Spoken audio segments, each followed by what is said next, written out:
semuanya. Siklus yang mana sekarang apakah sudah melewati evaluasi, apakah analisis, perancangan. Silakan Bapak Dika dan Sastra.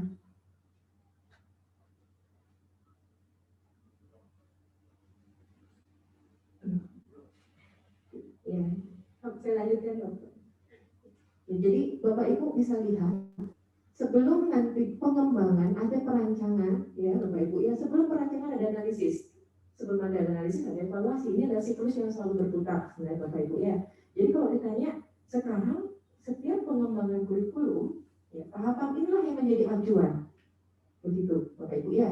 Jadi setelah perancangan, pengembangan, lalu pelaksanaan, evaluasi, analisis dan seterusnya Bapak Ibu dalam setiap kali kita akan melakukan pengembangan kurikulum. Oke, ya di sini silahkan Bapak Ibu ya, saya tidak mungkin menjabarkan satu-satu, tapi nanti ada poin-poin penting.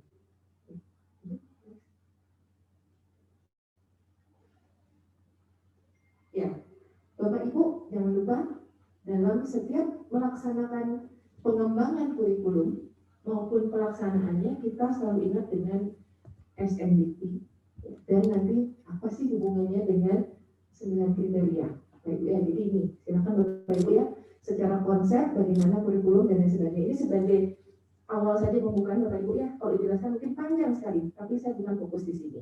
Ini hanya bagaimana kita merancang sebuah kurikulum, begitu ya Bapak Ibu ya.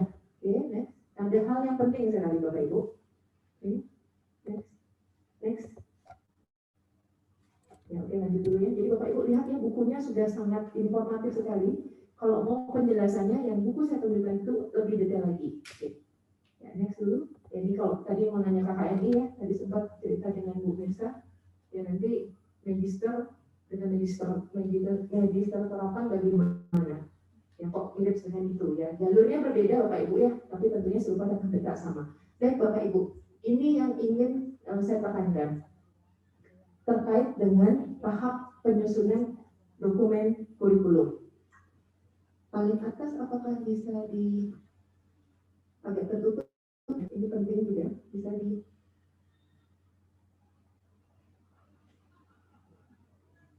ya, boleh taruh dulu ya. Bapak Ibu, ini sangat penting. Ini yang ingin saya tekankan pada pertemuan hari ini ya Bapak Ibu ya. Jadi ketika Bapak Ibu sedang menyusun kurikulum dokumennya, sebenarnya tahapannya lumayan panjang. Tahapannya itu kadang-kadang kalau kita mau revisi sekarang tergantung tingkat revisinya. Maka kita revisi yang minor saja, mungkin bagian kecil dari ini. Apakah kita mayor? Sebenarnya kampus Merdeka Bapak Ibu kita dipaksa mayor. Begitu ya Bapak Ibu ya intinya. Tapi kalaupun nanti menyesuaikan juga bisa di Bapak Ibu ya, tapi jadinya mungkin keutuhannya agak sulit begitu ya Bapak Ibu ya. Kita lihat di sini Bapak Ibu. Pertama, ketika kita melakukan revisi, kita lihat di atas, apakah sudah ada evaluasi terhadap kurikulum.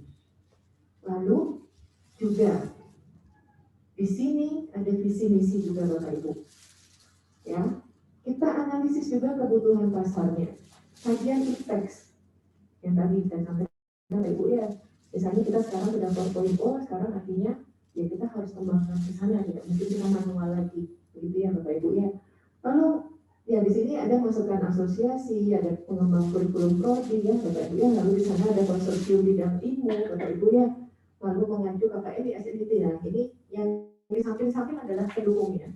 Nah itu untuk kita rumuskan profil lulusan. Profil lulusan ini adalah menjadi hal yang sangat penting. Lulusan kita mau jadi apa? Begitu Bapak Ibu. Dengan memperhatikan semuanya ini Bapak Ibu ya. Intinya. Nah setelah dari profil lulusan ini juga sudah ada di standar pendidikan di Universitas Warmadewa karena turunan dari SNDT Bapak Ibu ya. Selalu profil lulusan ini dirumuskan dengan cukup jelas ya. Misalnya apakah profil lulusan di MIL mau jadi apa? Contohnya apakah nanti ada konsentrasi tertentu itu tidak masalah Bapak Ibu. Yang penting visi misi juga tetap ada dari PT-nya. Kan begitu ya Bapak Ibu ya. Visi misi nanti dari perguruan tinggi lalu nanti dari tingkat UPPS ya, dan visi keilmuan program studi Bapak Ibu, itu yang cukup penting. Nah, di sini inilah yang menjadi dasar rumusan capaian pembelajaran, begitu Bapak Ibu. Ya, nah di sini akan CPL-nya, outcome-nya seperti apa. Nah setelah itu dikatakan untuk di buku ini tahap pertama itu Bapak Ibu. Tahap kedua adalah matriks. Kita harus membuat matriks Bapak Ibu ya. Matriksnya ini nanti ada bahan kajian, nanti ada contohnya juga Bapak Ibu ya di sini ya. Yang mana nanti ini akan membentuk suatu mata kuliah dan akan CPL yang akan dicapai. Begitu Bapak Ibu ya. Intinya di sini ada bahan kajian dan lain sebagainya lalu sampai dengan besaran SKS-nya Bapak Ibu. Yaitu adalah langkah kedua. Ya, di samping-sampingnya Bapak Ibu ya, ada ini tugasnya siapa, timnya apa yang diperlukan, peta keilmuannya apa, lalu keterlibatan semua dosen, gitu Bapak Ibu ya. Lalu yang selanjutnya adalah mengenai langkah ketiga Bapak Ibu, organisasi mata kuliah perangkat pembelajaran ya, RPS dan lain sebagainya ini apabila sudah ready ya. Jadi ini adalah langkah-langkah dari penyusunan dokumen kurikulum. Oke, next.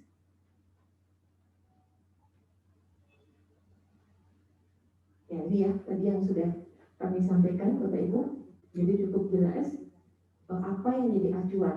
Jadi profil lulusan itu menjadi hal yang sangat penting. Itu yang harus dirumuskan pertama Bapak Ibu.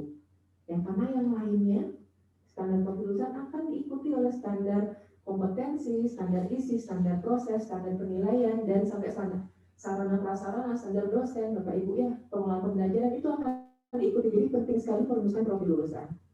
Oke, next. Ya ini ya, sama ya Bapak Ibu ya. Oke.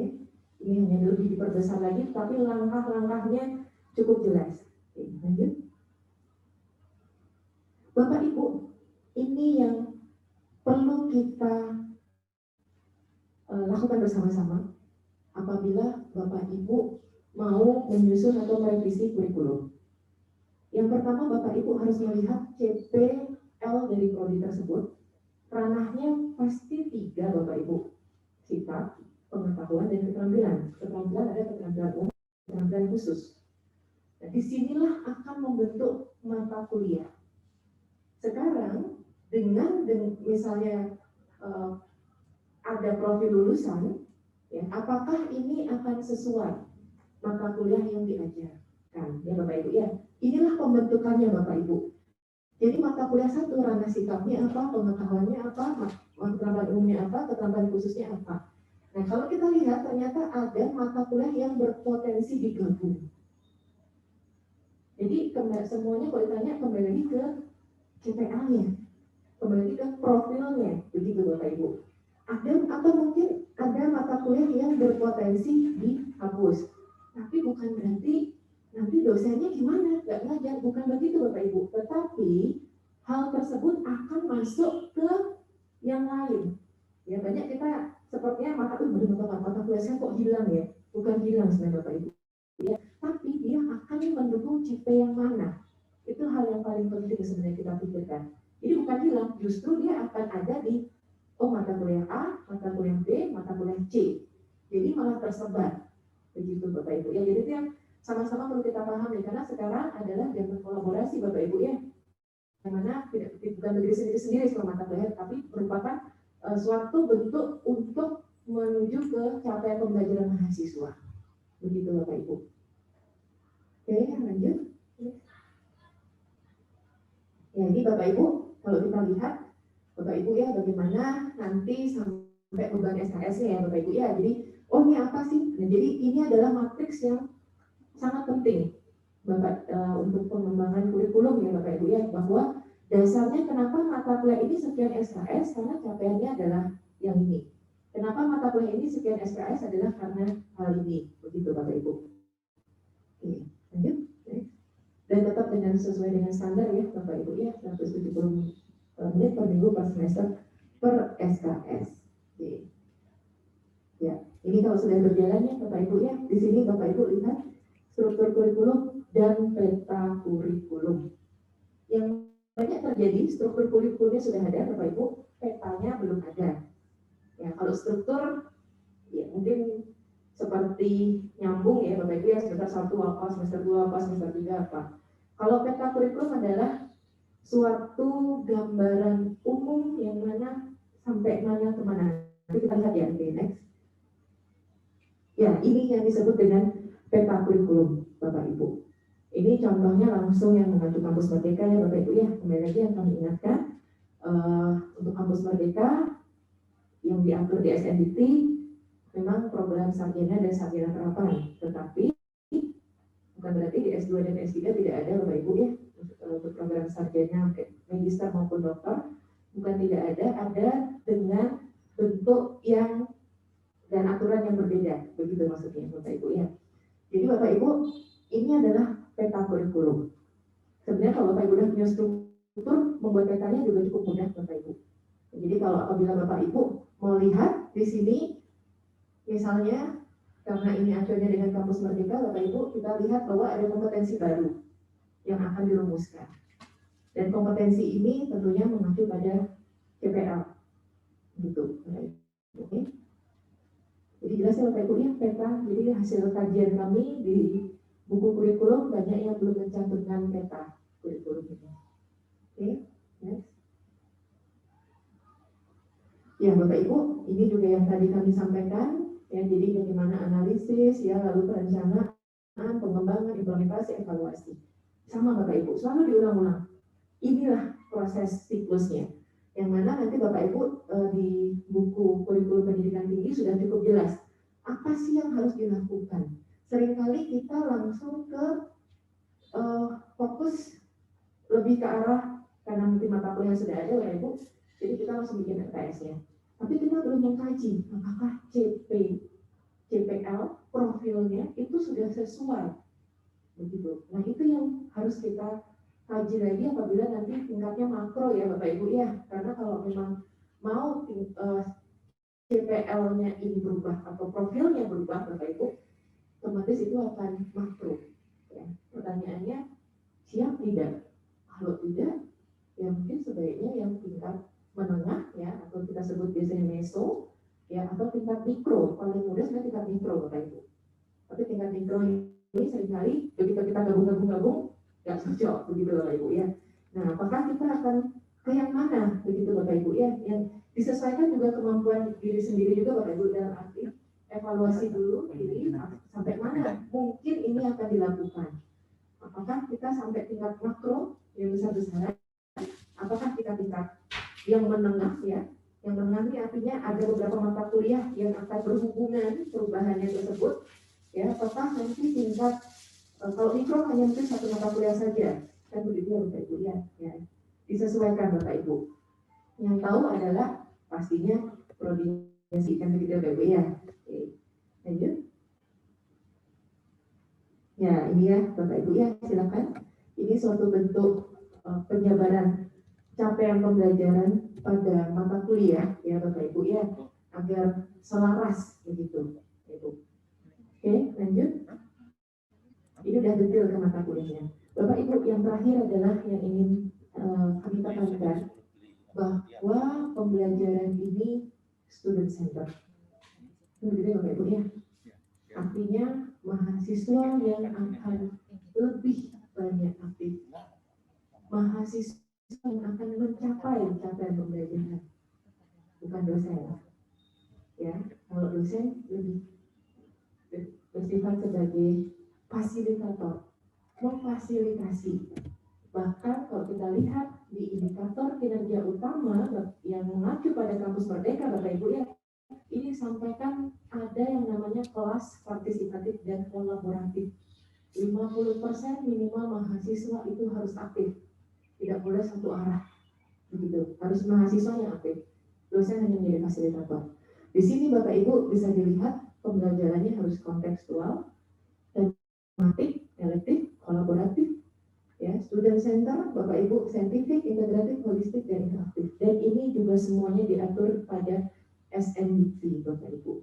Dan kalau ditanya, memang alat ukurnya susah-susah gampang, Bapak Ibu. Kenapa? Karena kami sudah pernah mengkaji. Contohnya, yang interaktif ya Bapak Ibu, ya, interaktif. Kita tahu dari mana proses tersebut interaktif. bagaimana cara monitoringnya? Ya, contohnya begitu Bapak Ibu ya. Contohnya pada era pandemi, di e-learning kita lihat interaktifnya dari forum, tapi itu belum tentu menggambarkan semuanya.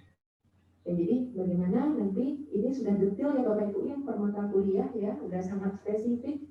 Jadi sebagus-bagusnya kurikulum, rancangannya, tapi kalau implementasinya masih kurang baik, sama saja Bapak Ibu. Sama saja hasilnya tentunya kurang baik. Jadinya bagaimana dari proses merancang ya dari Bapak Ibu sampai dengan implementasi, evaluasi, nanti kembali lagi ke analisis Bapak Ibu, ini semuanya selalu meningkatkan kualitas.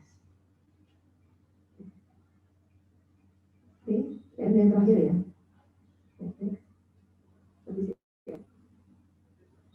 Baik Bapak Ibu, sekian pemaparan singkat dari saya. Karena nanti kalau Bapak Ibu mau lebih detail lagi, ini sudah lengkap juga di buku yang kami tunjukkan, dan ini open access, artinya Bapak Ibu ketika mengakses webnya Dikti, di sana sudah tersedia juga buku panduan penyusunan kurikulum yang terbaru Bapak Ibu ya. Demikian saya akhiri dengan presentasi.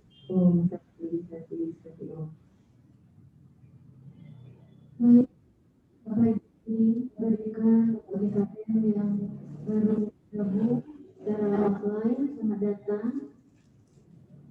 Demikian Bapak Ibu hadirin, setelah kita dengarkan pemaparan dari Ibu Dr. Mani. Acara selanjutnya adalah diskusi yang akan dipandu oleh Ibu Kapolri Magister Linguistik. Ibu Kapolri bisa disampaikan.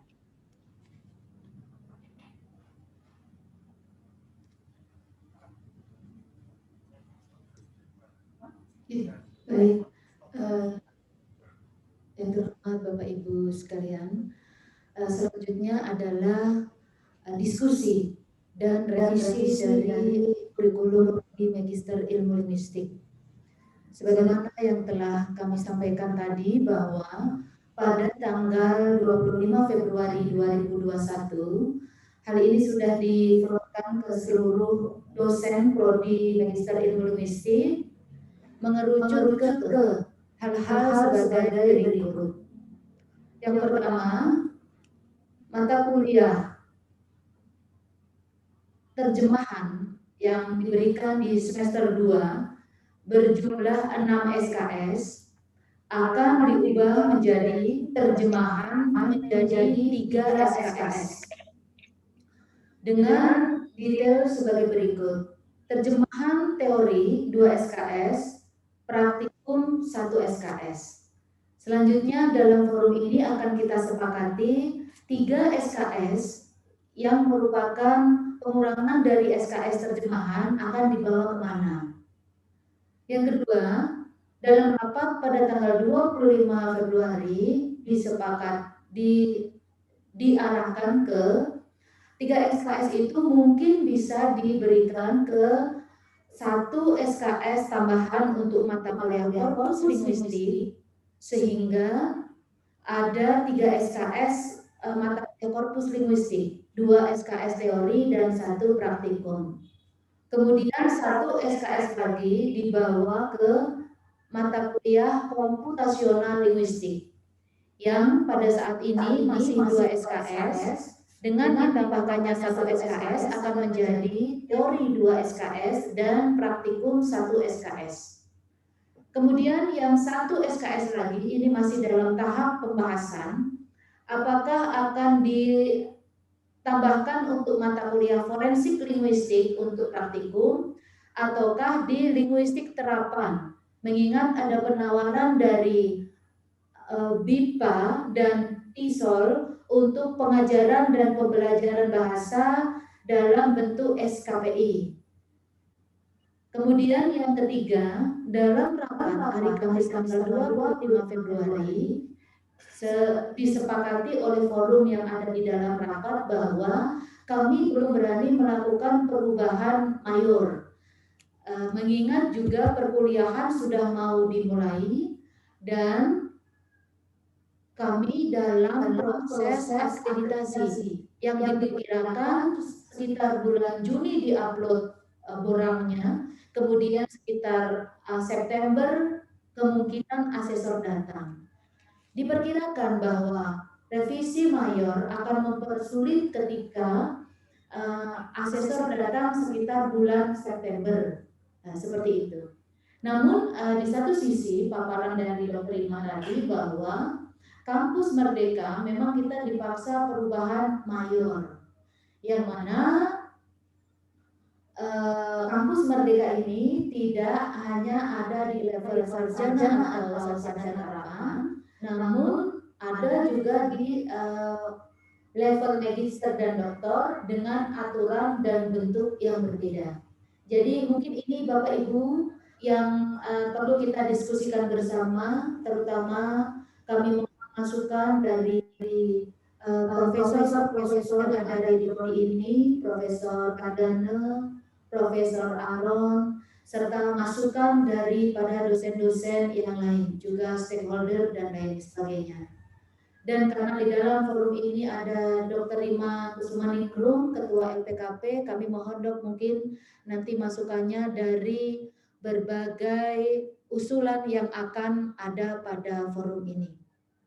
Terima kasih Bapak Ibu, selanjutnya kami mohon masukan Prof dan yang lainnya.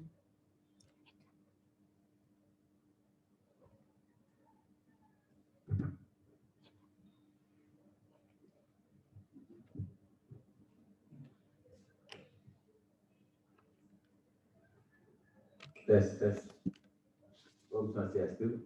Om Swastiastu. Bapak Ibu yang saya hormati, Bu Kaprodi, Sekprodi, DKM, dan yang saya hormati Dr. Ima, Komandan LPKP Universitas Dewa, yang telah menyampaikan banyak hal detail tentang hal-hal yang harus kita jalani, persiapkan, lakukan pada saat kita melakukan peninjauan kurikulum. Nah, yang pertama, seperti yang disampaikan oleh Bu Koprodi tadi, teman-teman yang nggak ikut rapat akan ada satu pelanggan yang kita tanggal 25, tapi saya sendiri sudah dapat informasi langsung dari Bu Koprodi. Terima kasih Bu Koprodi. Jadi begini Bu Dr. Rima, pertama apa yang disampaikan Ibu tadi, Bu Dokter tadi memang idealnya seperti itu yang dituntut oleh pemerintah sekarang. Ketika kita melakukan peninjauan pada kurikulum, ada yang mayor, ada yang minor. Tetapi pada prinsipnya apa yang dilakukan oleh program studi linguistik ketika melakukan peninjauan kurikulum pada salah tahun yang lalu itu sebenarnya sudah mendasar itu walaupun belum 100%. Artinya bahwa kita memang sudah berangkat dari profil lulusan. Dari profil lulusan itu baru akan disusun dukungan kira-kira mata kuliah apa yang memungkinkan untuk itu. Dan barangkali ada hal-hal yang memang belum disiapkan atau dilengkapi dalam kurikulum yang dihasilkan, misalnya barangkali matrisnya belum komplit, yang dan lainnya, yang itu yang barangkali perlu urgent untuk dilengkapi barangkali kalau nanti dalam pada saat pengajuan aplikasi atau adanya asesmen itu kalau ditanya itu minimal sudah secara dokumen bagus. Nah kemudian terkait dengan barangkali apa yang disampaikan oleh teman-teman kami kemarin tanggal 25 itu, saya setuju bahwa ini barangkali begini posisinya belum terima. Kita ini kan pertama sudah mendesak sekali untuk perkuliahan. Kedua, memang ini kepentingannya sesungguhnya Bu Koprodi kami melakukan revisi ini cepat ini adalah kepentingannya untuk mengantisipasi atau memenuhi instrumen-instrumen yang diperlukan dalam aplikasi yang kita akan sampaikan nanti paling lama bulan Juni Bu Koprodi ya. Misalnya adanya data kurikulum itu harus ada praktikum. Sesungguhnya secara implementasi gitu ya, kita sudah melakukan itu tetapi belum sedetail atau selengkap apa yang diarahkan termuat dalam aturan-aturan itu. Dengan demikian, Bu Koprodi punya ide untuk merevisi kurikulum dalam kaitannya dengan itu. Sehingga ada beberapa mata kuliah seperti disampaikan tadi yang memungkinkan yang kita sepakati sebenarnya kami di dosen-dosen di MNA sangat polos dan kita suka polos gitu. Artinya kalau memang ada begini oke. Gitu. mohon maaf tidak ada oh ini punya saya nanti kurang mata kuliah saya, itu tidak ada, dan saya yakin itu memang tidak pernah akan ada itu karena memang kita intinya adalah untuk lembaga. Nah memang betul akhirnya bahwa kita semua menyepakati ada beberapa 3 SKS yang kita geser dimasukkan ke komputasi linguistik. Itu sebenarnya kalau sudah masuk di situ, itu kalau tidak salah saya menyimak, itu sudah merespon 4.0 itu, yang arahnya ke apa namanya, ke IT kan gitu resminya, karena ini komputasi linguistik. Juga korpus kalau ada nanti ada pelatihannya, ada praktikumnya, ini adalah semacam pengolahan data, penentuan data secara komputer, gitu, secara IT. Ini juga adalah sebenarnya implementasi real dari 4.0 ini. Nah barangkali ini katakan barangkali kooperatif sudah tanya jawaban ini bisa jawaban yang sangat luar biasa Bu Kooperatif. Apakah sudah mengantisipasi merespon 4.0 ini sudah implementasinya ini. Artinya komputasi linguistik dan termasuk kursus. Nah itu. Nah kalau satu lagi yang masih didiskusikan, saya sarankan kalau memungkinkan masukkan di pengajaran di apply linguistik. Karena 2 SKS-nya ditambah 1 SKS kita bisa bermain banyak. Nah, dalam implementasi mengajarnya, apakah kita akan mengajarkan kompetensi pengajaran berkaitan dengan kita, begitu pengajaran tentang model-model pembayaran dan sebagainya. Kalau memungkinkan untuk saya ke sana, sehingga apa namanya, memang secara logika gitu praktikum cocok, ini Bu Dr. Maya. Kalau komputasi linguistik cocok, kemudian kalau korpus cocok, kalau pengajaran ada praktikum cocok, itu artinya logika Tiangnya berpikir itu cocok lah, gitu. Jadi ketiga itu. Nah itu kemudian tentunya kami belum berani melakukan yang mayor, artinya modifikasi semuanya karena itu tadi harus berangkatnya lagi kembali mengubah dan membongkar profil lulusan kalau kita melakukan mayor. Dan sampai saat ini sih profil lulusan sudah mengadopsi dan sudah adaptif sekali dengan situasi yang terkini. Itu Dr. Rima. Jadi apa yang barangkali secara konseptual yang disampaikan Dr. Rima itu ada yang kurang yang memang memungkinkan secara dokumen diperlukan, barangkali itu yang perlu dibuatkan oleh tim atas bimbingan yang Dr. Rima dan kami seperti disampaikan Bu Dr. Misan selaku kooperatif akan melakukan peninjauan yang minor untuk kepentingan yang terdekat ini untuk apa namanya pengajuan orang. Demikian Dr. Rima dan Bu Kooperatif, terima kasih kesempatannya. Terima kasih Prof, luar biasa masukan-masukan Prof semakin memperjelas arah dari revisi kurikulum kita pada siang hari ini. Sebelum kita minta pendapat dari Bapak Ibu yang lain, mohon berkenan Bapak Prof Aaron untuk menyampaikan buah pemikiran, ide-ide serta gagasannya terkait dengan acara ini, Prof.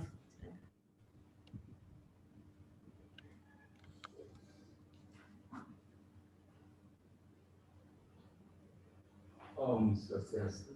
Om Selamat Swastiastu. siang, Ibu Keprodi, Ibu Keprodi,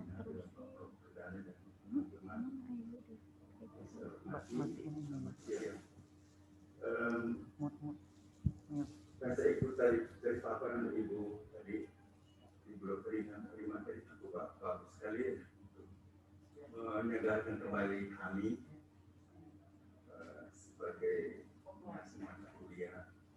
Namun dalam kebersamaan keutuhan prodi dalam arti kurikulum.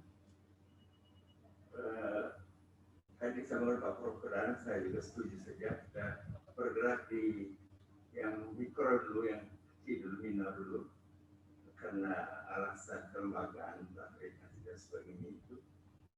Lalu saya hanya mencoba mengevaluasi sedikit bahwa linguistik korpus, linguistik komputasional itu bagus sekali kita kembangkan.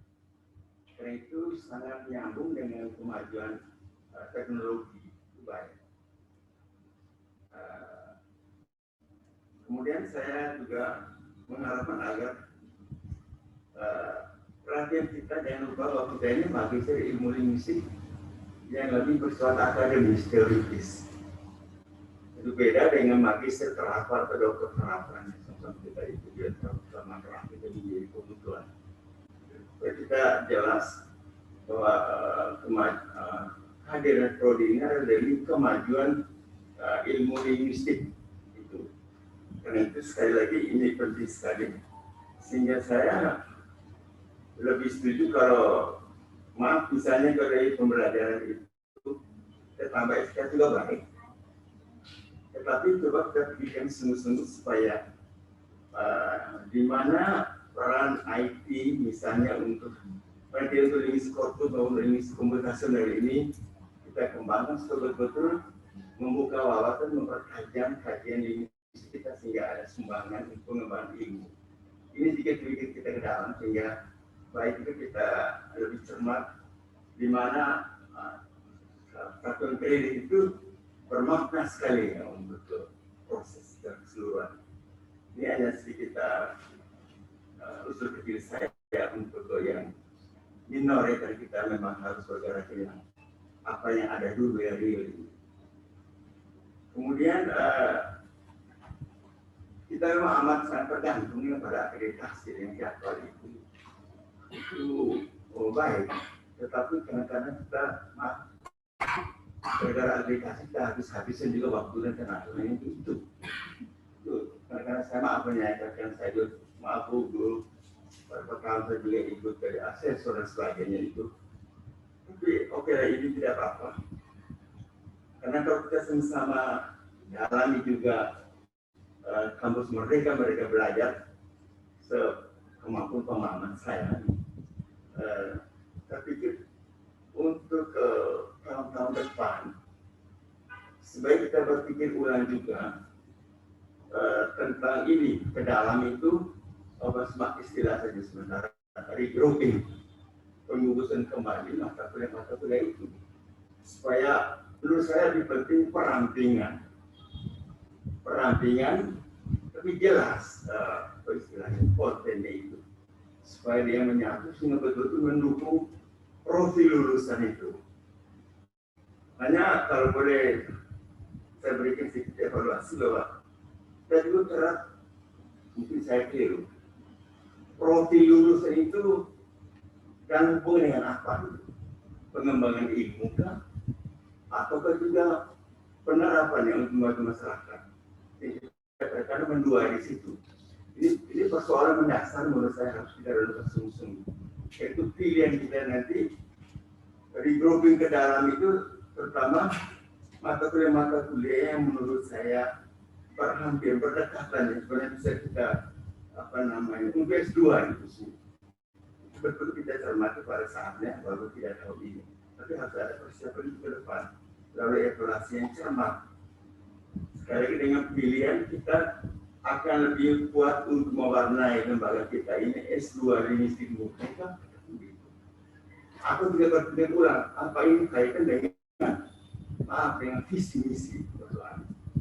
Visi misi Universitas Kurnadewa pertama tadi kan bermutu, oke, tapi bermutu dengan berwawasan ekowisata, berdaya sains sebagainya harus kita konsepkan secara lebih terintegrasi, saling menentukan. Ini mungkin aspek filosofi kalau boleh disebut seperti itu. Jadi ini butuh waktu, tapi kita harus bergerak supaya sekali mata kuliah itu terlalu banyak. Ya. Supaya ada payung-payung khusus yang kita buat ulang. Dan situ ada kelompok-kelompok mengajar menjadi lebih berdekatan kerjasama, berkolaborasi itu menjadi lebih penting. Kolaborasi internal para dosen dulu itu menjadi salah satu kunci. Ini agak ke depan, agak tahun depan barangkali ya. Praktikum, ibu dokter ya, bagi kami kadang-kadang seperti Pak Profesor sampaikan juga bahwa kadang-kadang kami lupa bahwa praktikum kami ini praktikum dalam konteks pendidikan magister keilmuan murni. Itu berarti bagaimana laboratorium fonologi misalnya dalam itu bahasa itu sekuat supaya kajian misalnya bunyi atau struktur bahasa itu ada di laboratorium untuk membantu kita mempermudah linguistik komputasional. Ini sedikit permasalahan kita ke dalam, tapi saya pikir ini harus bisa ditembus. Saya ingat Pak Rektor mengajarkan Pak Ayah dengan Ibu Direktur Pak tadi, asal terencana, terintegrasi, kira bisa ke depan itu. Langkah-langkah itu sudah sembuh. Sekali lagi, dalam regrouping misalnya atau untuk perbaikan yang mikro ini, kita sudah mulai meletakkan dasar dalam rangka mewujudkan visi itu. Visi itu. Tanpa itu saya pikir kita jalan sendiri-sendiri, tampaknya di permukaannya bagus laporan, tapi sebenarnya di dalam masih belum solid, belum dipadukan sungguh. Ini menjadi perhatian kita menurut saya. Lalu yang terakhir sedikit dari saya, Ibu, ini hanya ingatan masa lalu saja, tapi selain fasilitator, dosen itu juga motivator dan terutama menjadi inspirator, itu menjadi kunci. Kalau pertemuan dosen dan masih memberikan inspirasi baru, bukan sekedar textbook yang terlalu kuno atau lama atau itu saja, itu kerap juga tidak membuka wawasan mahasiswa. Terakhir sekali lagi, profil kita ini coba kita cermati, mengisi kita. Sebenarnya kita itu memenuhi kebutuhan pendidikan ke dalam saja untuk tambah permutu, tapi kebutuhan masyarakat yang stakeholder itu apa? Ini perlu kita cermati ya. Ini sedikit minta maaf dan terima kasih.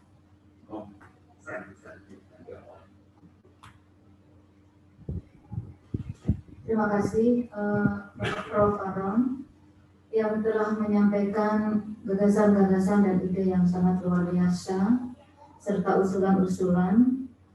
Di antaranya yang pertama, karena tuntutan akreditasi dan jadwal yang sudah mendesak, Bapak Prof. Aron mengusulkan setuju dengan adanya revisi mikro. Kemudian ke depan mungkin akan dilakukan lagi revisi dengan melakukan perampingan, regrouping, disesuaikan dengan visi misi.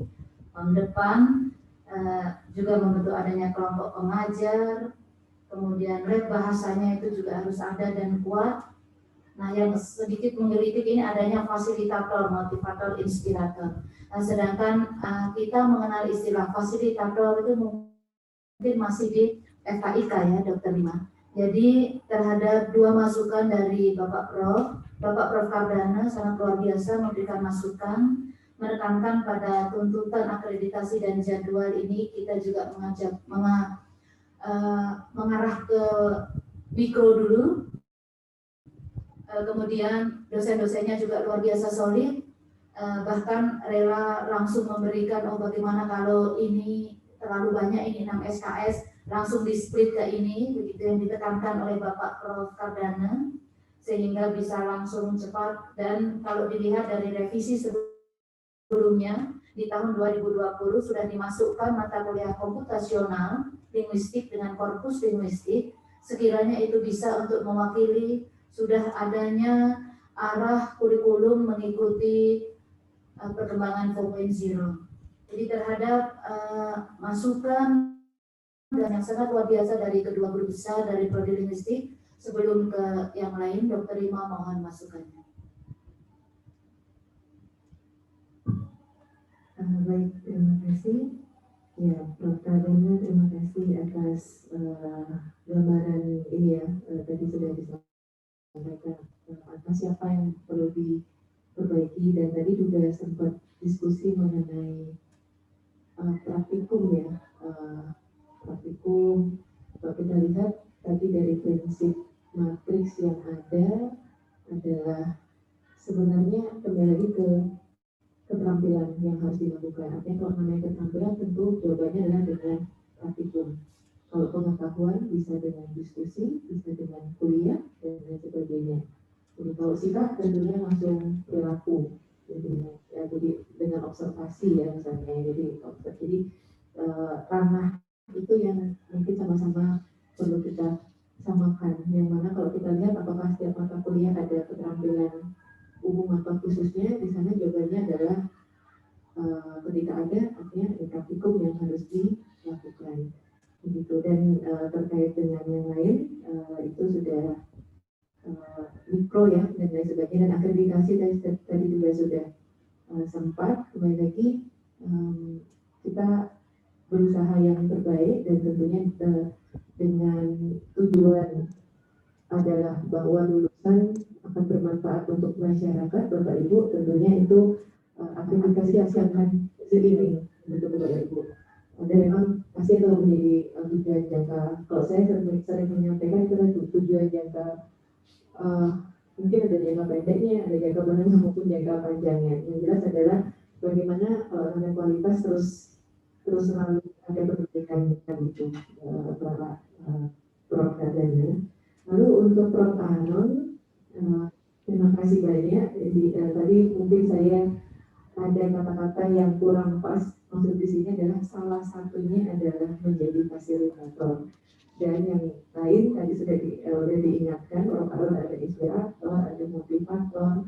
Bapak Ibu, kami di kedokteran juga memang ada 12 peran begitu ya Bapak Ibu ya. Ada nanti evaluator juga Bapak Ibu ya, lalu juga nanti ada yang menjadi perancang begitu ya Bapak Ibu ya, tentunya desain dan lain sebagainya. Dan yang seperti disampaikan, saya lupa, mungkin ada kata-kata mutiara yang baik adalah yang menjadi inspirator kan begitu ya Prof ya, tentunya. Jadi bukan hanya mengajar tapi benar-benar menjadi seorang guru begitu ya, yang menginspirasi begitu ya, memotivator begitu. Jadi seperti ininya dari Dewantara, dari 3 hal tersebut yang kita bisa lihat, ketika di depan menjadi contoh, ketika di tengah bisa bersama-sama membangun semangat, dan di belakang adalah menjadi motivator atau dan lainnya itu yang ini.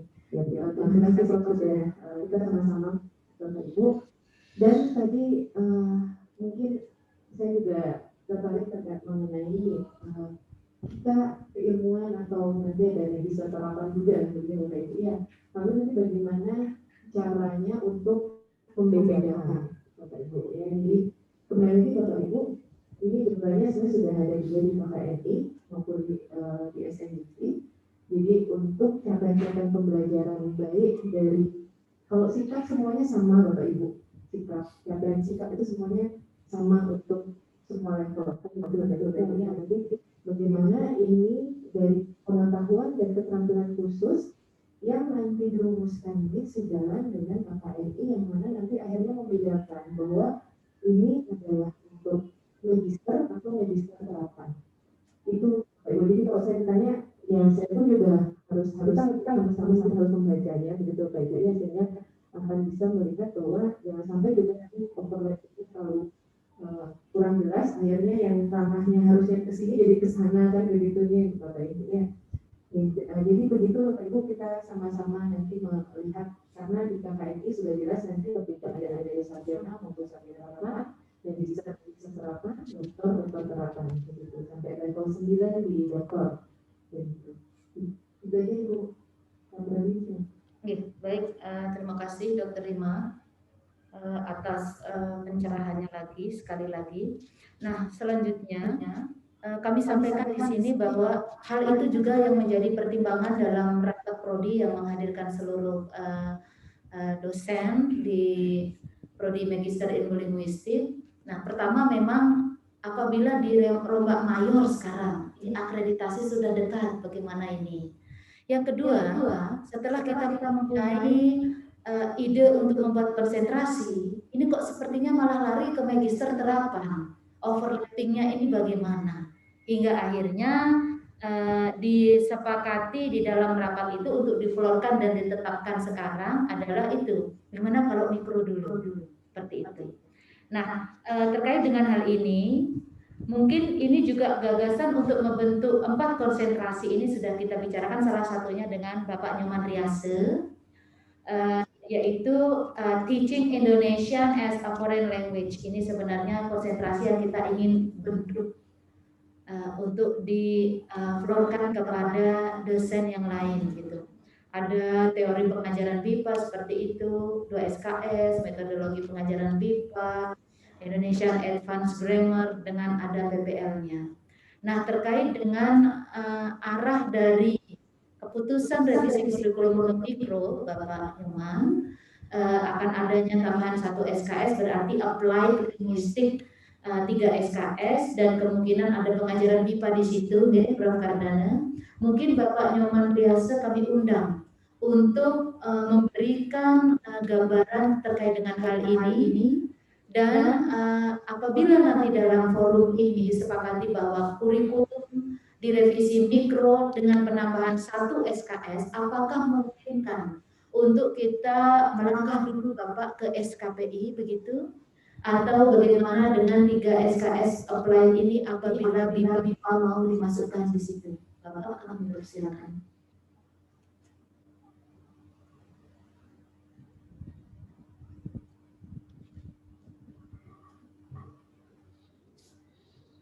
Om Swastiastu, yang terhormat Bapak-Bapak Panitia.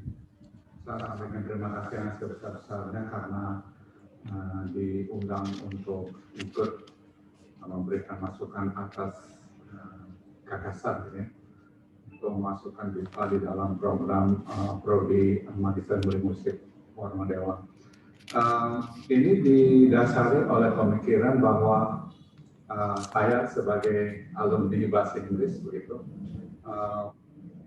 ternyata ketika setelah selesai kuliah di bahasa Inggris itu ternyata ada banyak hal yang bisa dilakukan oleh alumni ini, terutama yang berhubungan dengan setelah lulus mau kemana gitu. Walaupun saya lulusan pendidikan bahasa Inggris, tetapi dalam perjalanannya ini mahasiswa yang pernah saya lihat dulu itu ada yang ke hotel, lalu ada yang ke bidang-bidang lain, nah, termasuk juga banyak yang akhirnya ke BIPA.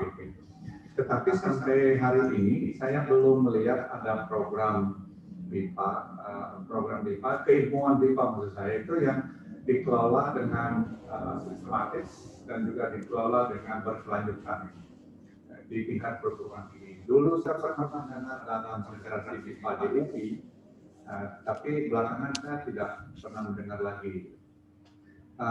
Kemudian yang berikutnya adalah BIPA ini, dalam pengalaman saya selama ini dengan BIPA adalah salah satu cara yang sangat cepat dan efektif untuk mengglobalkan lembaga kita, mengglobalkan dosen, mengglobalkan mahasiswa dan lulusan.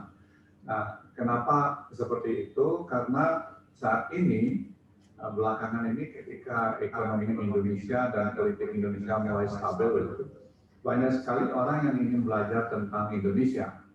Tetapi ada masalah di situ, yaitu masalah bahasa. Ketika kita ingin mengajarkan keindonesiaan, ada kendala bahasa, mungkin dari pihak kita. Itu sebabnya di beberapa tempat itu ada program-program internasional, staf itu dalam tanda petik dipaksa harus menguasai bahasa Inggris supaya bisa mentransfer ilmunya menggunakan bahasa Inggris. Yang sebagai orang Indonesia sebenarnya saya tidak terlalu setuju dengan konsep itu. Karena kita akan selalu ngomong dalam tanda petik ini kita dijajah gitu kan, dijajah dalam mungkin ini yang disebut dengan imperialisme linguistik itu. Nah, kalau mereka ingin datang ke Indonesia, mestinya dia dan belajar tentang keilmuan Indonesia, mestinya mereka yang harus belajar bahasa Indonesia dan kita tetap menyampaikan keahlian kita dalam bahasa kita. Nah, disitulah lahir mengapa BIPA ini harus kita punya.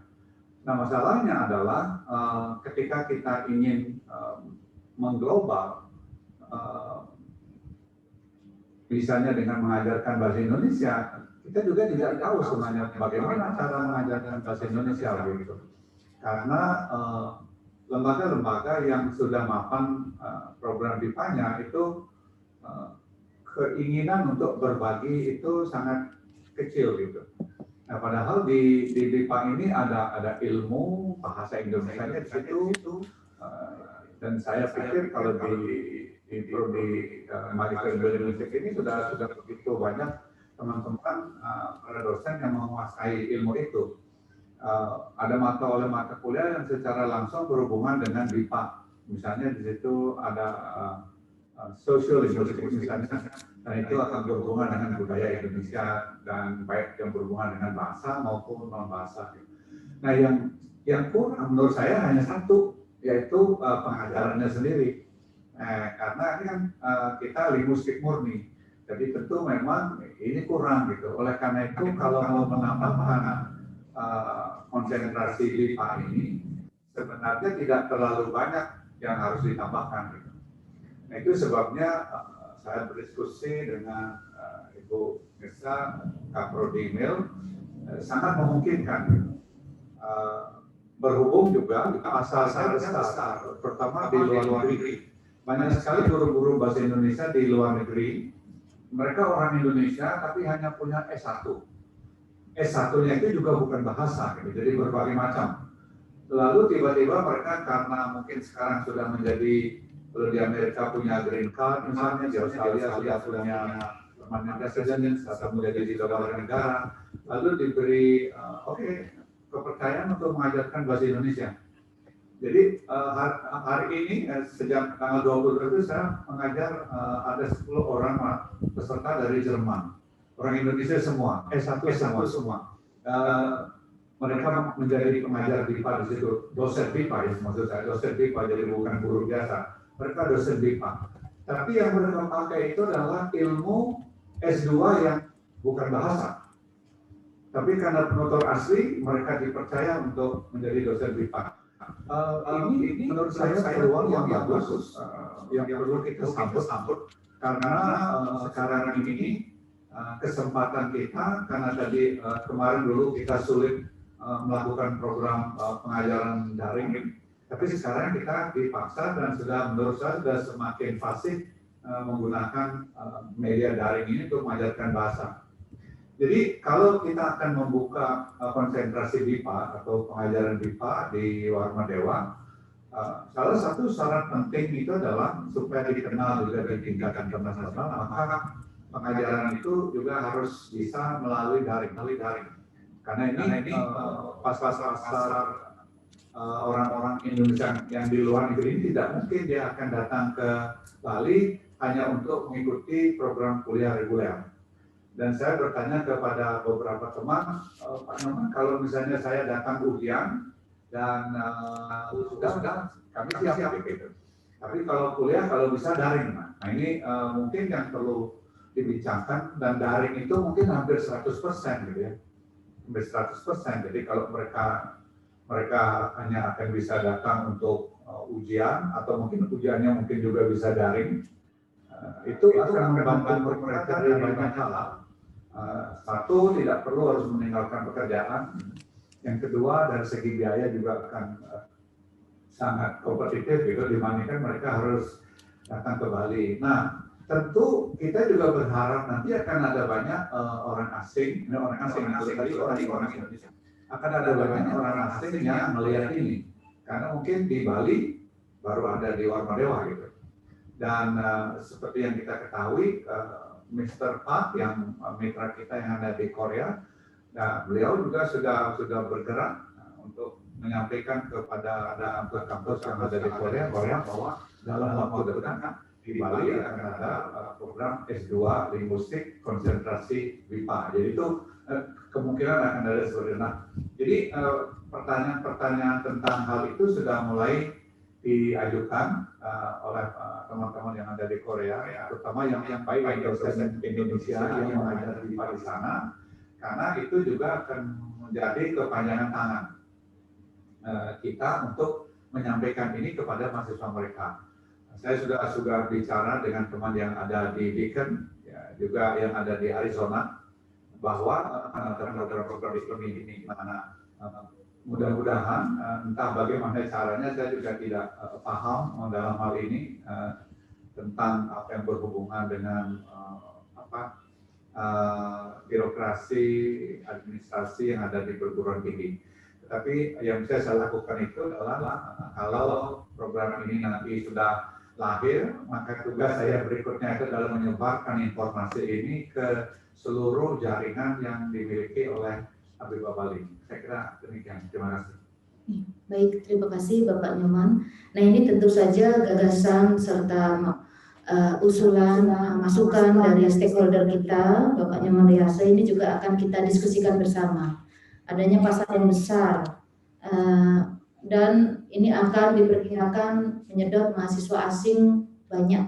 Namun karena yang diminta konsentrasi, ini harus konsentrasi atau memang dengan adanya 3 SKS itu mereka bisa mau datang Bapak, atau dalam wujud apa yang diminta? Mungkin saya sangat mengharapkan masukan dari Bapak Prof. Hardana juga menanggapi dari Bapak Nyoman Riasa. Terima kasih. Saya memang berita ini penting. Nah, itu sebabnya mengapa di S1 ada mata kuliah kebipaan memang. Mengingat profil jurusan kita di S1 memang salah satunya mengajar BIPA.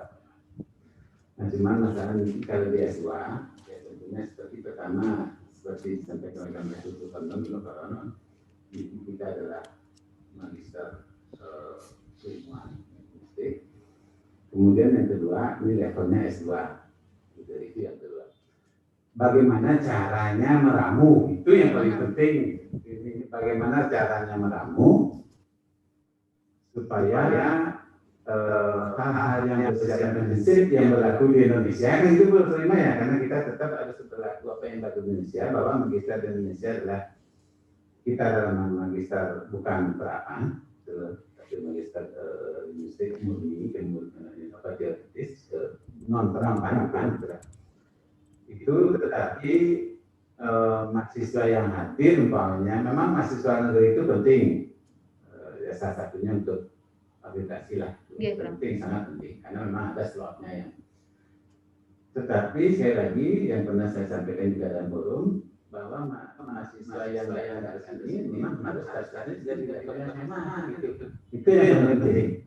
Karena ketika mahasiswa yang kita terima tidak di level yang sama, itu kan tidak diakui secara dokumen oleh, kan itu boleh diterima ya oleh asesor.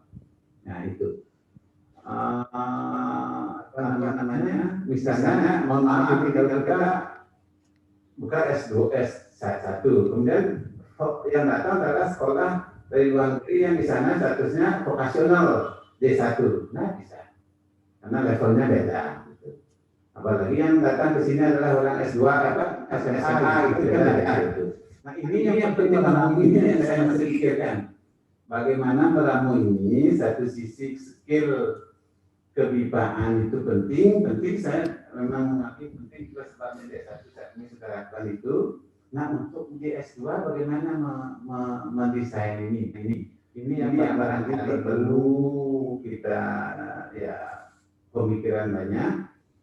Dari kami mohon bagaimana mendesain agar apa yang menjadi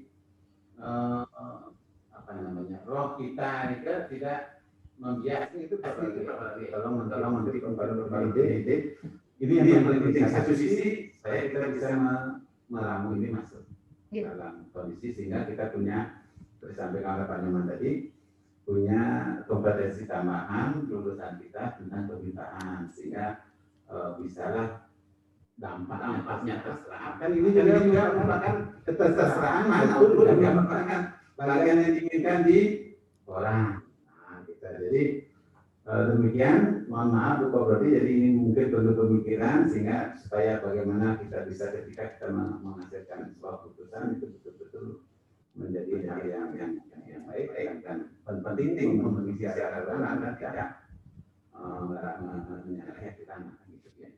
Terima kasih Bu. Baik Prof, luar biasa Prof telah memberikan pencerahan di bidang hal ini. Jadi kebetulan kita juga sedang duduk bersama dengan para profesor dan dosen prodi baik secara online dan offline Kemudian ada juga usulan dari Bapaknya Mariasa, cukup tergiur juga Bapak karena seperti yang Bapak sampaikan bahwa bisa menyerap mahasiswa dari luar negeri meskipun mereka S1-nya tidak bahasa, S1 dari berbagai disiplin ilmu, tetapi mereka ingin masuk ke S2 linguistik konsentrasi BIPA. Nah, seperti itu. Nah, cuman yang didiskusikan sekarang adalah bagaimana rawanya ini, begitu. Oke. Ini Prof. Ardana sudah memberikan ide-ide yang sangat luar biasa. Mungkin masukan dari Prof. Arno, Dr. Imam. Jadi kami Bapak Ibu intinya di Prodi, kami akan menyerap seluruh masukan dari Bapak Ibu dosen, dari para profesor, dari stakeholder, alumni, mahasiswa juga dipersilakan. Kemudian kita sepakati. Kesepakatan bersama itulah yang akan menjadi kebijakan prodi, bermanfaat bagi semua. Kurang lebih demikian, Dr. Rima, silakan.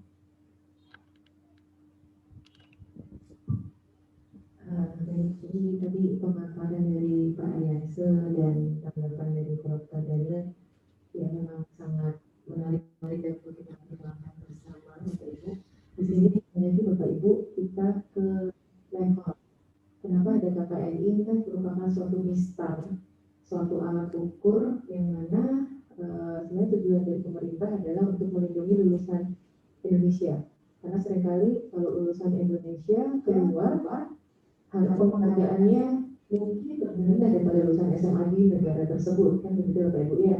Dan kadang-kadang justru lulusan luar Indonesia kita karena melihat wah ini keren gitu ya, akhirnya penghargaan mereka tinggi justru Bapak Ibu ya, yang mendasari adanya KKNI yang saya pahami begitu ya Bapak Ibu ya. Lalu kita kembali lagi ke KKNI, mungkin Bapak Ibu silakan dibuka di sana ada diskusinya, dan yang PR kita bersama adalah bagaimana ini perbedaan dengan terapan yang Bapak Ibu. Ketika saya membacakan mengenai level 8 yang setara dengan lulusan S2, untuk kompetensi yang harus dicapai adalah mampu mengembangkan pengetahuan, teknologi, dan atau seni di dalam bidang keilmuannya atau praktek profesionalnya melalui riset hingga menghasilkan karya inovatif dan berkontribusi.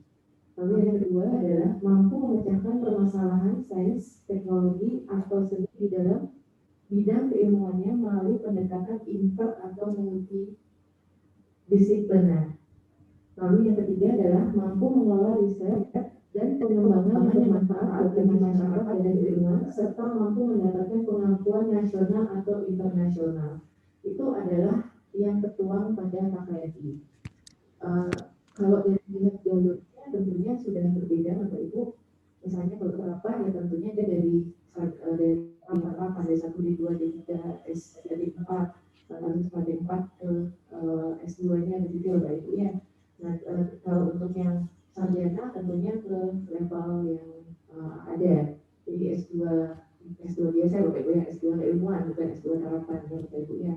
Nanti mungkin bersama-sama kita mencoba mengambil kompetensi atau kemampuan yang memang diharuskan pada KKNI yang level S2 begitu Bapak Ibu. Selama itu masih terangkum, kembali lagi yang tadi diusulkan, sebenarnya artinya bisa gitu Bapak Ibu ya. Jadi saya pun juga masih ya perbedaan dua tersebut karena sekarang tentunya keilmuan terapan Bapak Ibu ini sebenarnya menjadi hal yang kalau kerja ya Bapak Ibu hal yang cukup menarik begitu makanya sekarang itu buka sekolah yang vokasi begitu ya Bapak Ibu, termasuk di luar Jawa ya, tapi bagaimana nanti agar tidak mengurang selama nanti rambu-rambu itu bisa kita penuhi artinya dengan potensi yang terus dari rumus misalnya ada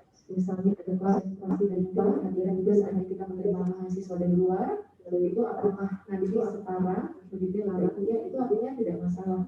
Saya kurang tahu Bapak Ibu, ini baru pengalaman saya melihat pengalaman saya Bapak Ibu ya, teman-teman saya itu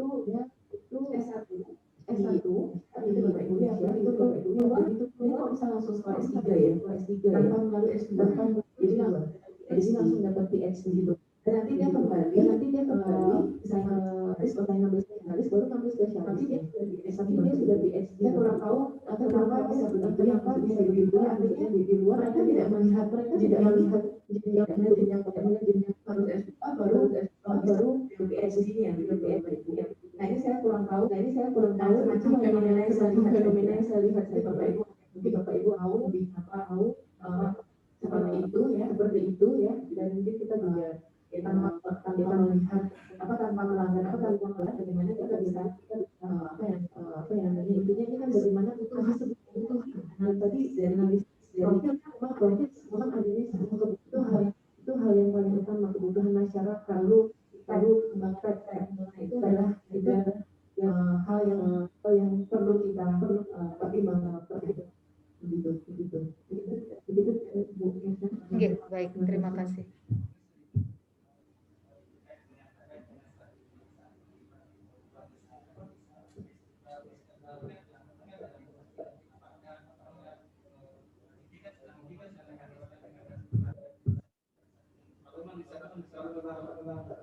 Diselenggarakan secara tidak masalah. Kalau kita juga itu wajib harus ijazah kalau tidak jadi ini kan punya tersendiri menilai apakah kampus itu dianggap qualified atau sebenarnya sering terjadi seperti yang Pak Dokter sampaikan tadi ada tiba-tiba kok S1 atau tiba-tiba di luar S3 ya jadi itu sebenarnya tapi kan kalau di desain harus apabila ijazah kayak gini dipakai terus di ada surat keputusan kita akan biasa selama ada karya itu kalau itu sih sudah sudah bisa kita yang S2 belum karena kan ada di S2 itu kan ada baik course itu yang sering menjadi kendala karena ada yang by course ketika mau lanjut S2-nya by course ketika mau lanjut S3 nggak boleh ada beberapa kasus seperti itu mungkin itu yang perlu dicermati aja sih terkait dengan kenapa tiba-tiba bisa S1 jadi S3 itu saja kalau untuk dosen kalau untuk tak dipakai untuk dosen kan ada masalah tapi kan punya jasa itu sih terima kasih. Baik, terima kasih banyak Bapak Dr. Budiarte memberikan tambahan informasi untuk memperjelas terkait hal itu. Kami juga mengundang Ibu Dr. Susini yang bergabung secara online, Ibu Dr. Niwayan Kasni, dan Bapak Ibu dosen yang lain, Pak Dr. Agus Dharma juga. Sekiranya ada hal-hal yang ingin disampaikan ulun rembuk terkait dengan revisi kurikulum ini, kami persilahkan. Terima kasih Bu Prodi. Selamat siang Prof. Aron, Prof. Cardana, dan Bapak Ibu lainnya. Ibu Kaprodi, barangkali kita perlu ke belakang lagi.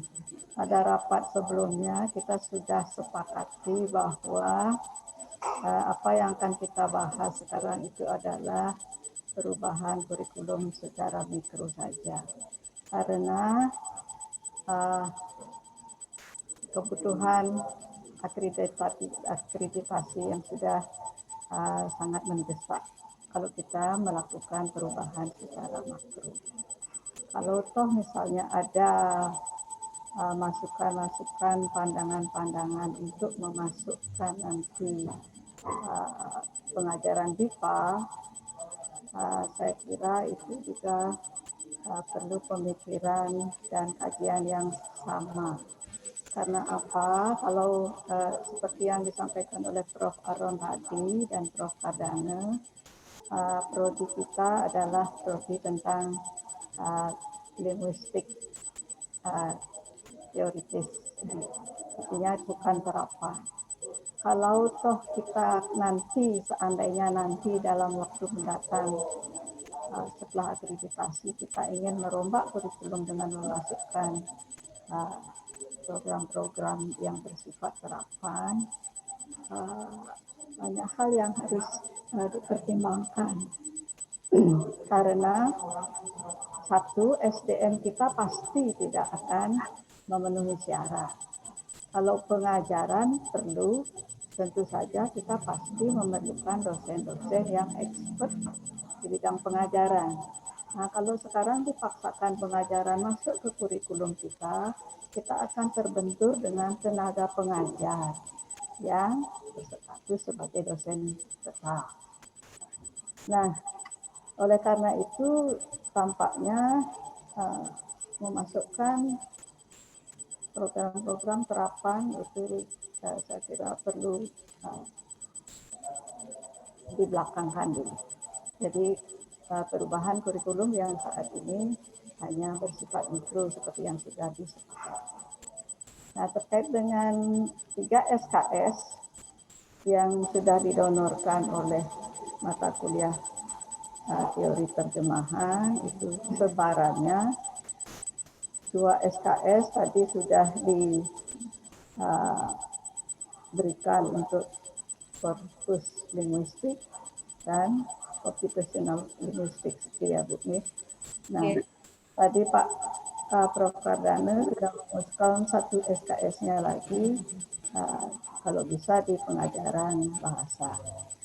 Nah, saya punya alternatif lain kalau toh tidak bisa di pengajaran bahasa, alternatif satunya lagi adalah 1 SKS itu bisa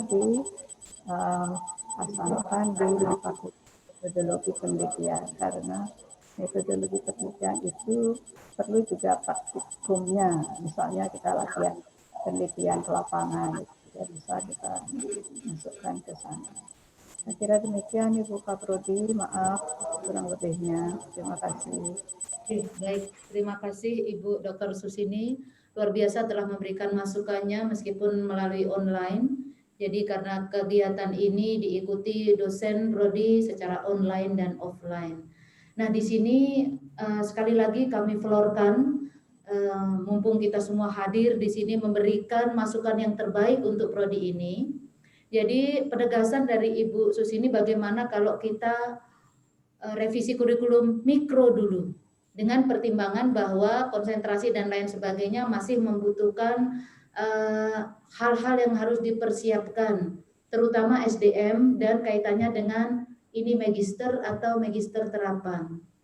Nah, kemudian yang disampaikan oleh Ibu Dr. Susini, SKS 1 ini, apakah ke applied atau ke metodologi saja usul Ibunya? Terima, nanti mohon diberi masukan Prof. Kardana, Prof. Aron. Bahkan di pertemuan sebelumnya pada hari Kamis tanggal 25 Februari ada usulan juga sisa SKS 1 ini ke forensik linguistik sebagai mata kuliah baru yang juga membutuhkan praktek di situ. Nah, sebelum kita putuskan 1 SKS ini kemana, Dr. Rima sebagai Kepala LPKP mohon dicerahkan kita semua ini. Apakah ketika kita ada praktikum harus memang ada tambahan 1 SKS, ataukah mata kuliah 2 SKS itu bisa disisipkan praktikum di dalamnya? Itu yang kami masih mohon pencerahan. Terima kasih.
kuliahnya muskuloskeletal, di sana hanya 3 SKS. Sedangkan capaian pembelajaran dari mahasiswa, mereka harus tahu otot, mereka harus tahu sendi, mereka harus tahu tulang.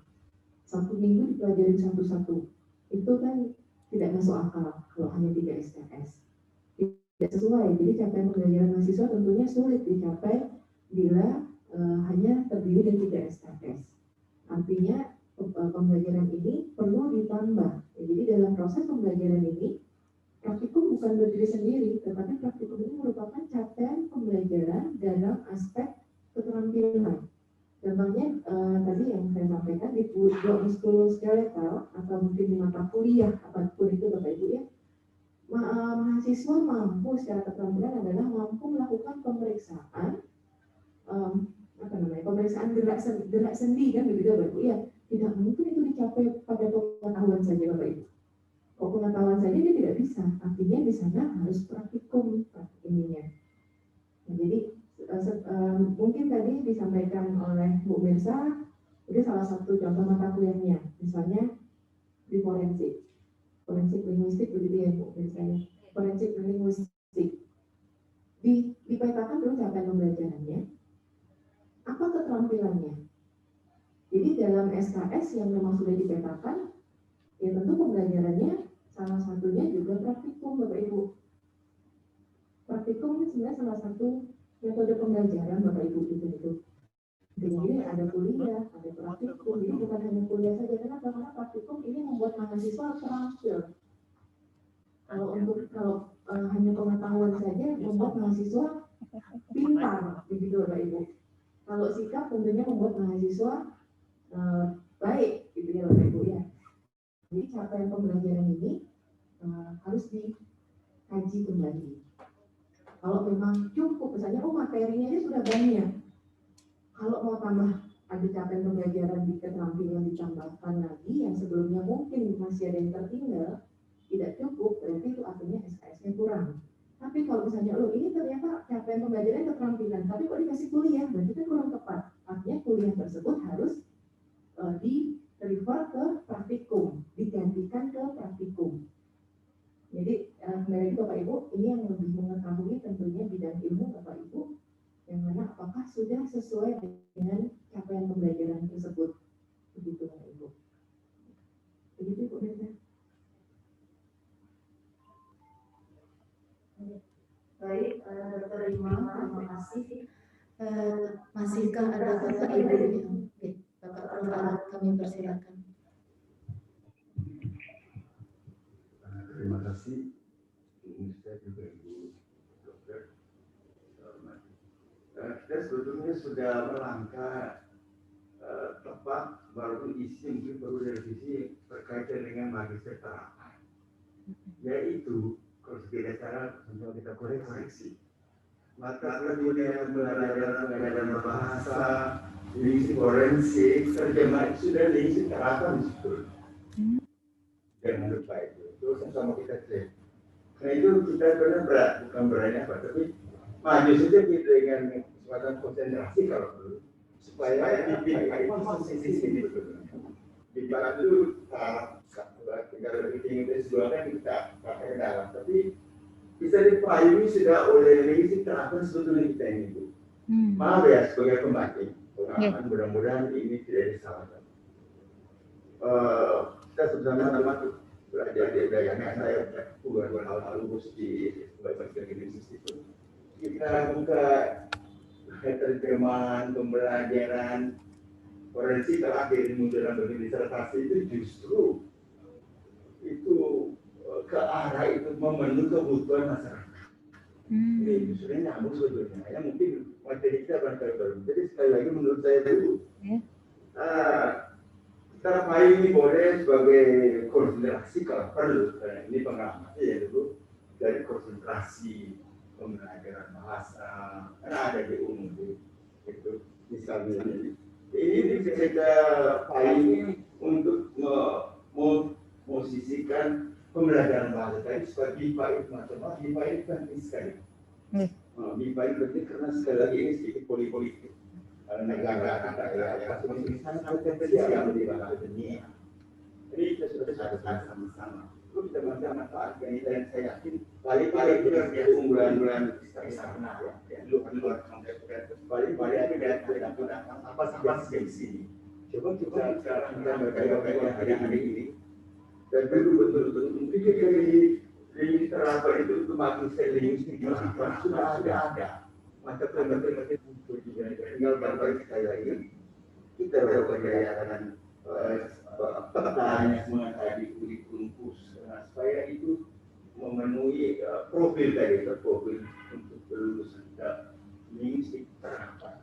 Selain di murni itu kan sudah ada orang dokter fonologi ya itu untuk fonetik ya bersama dengan perkembangan dengan ilmu-ilmu lain seperti itu kan contoh itu satu.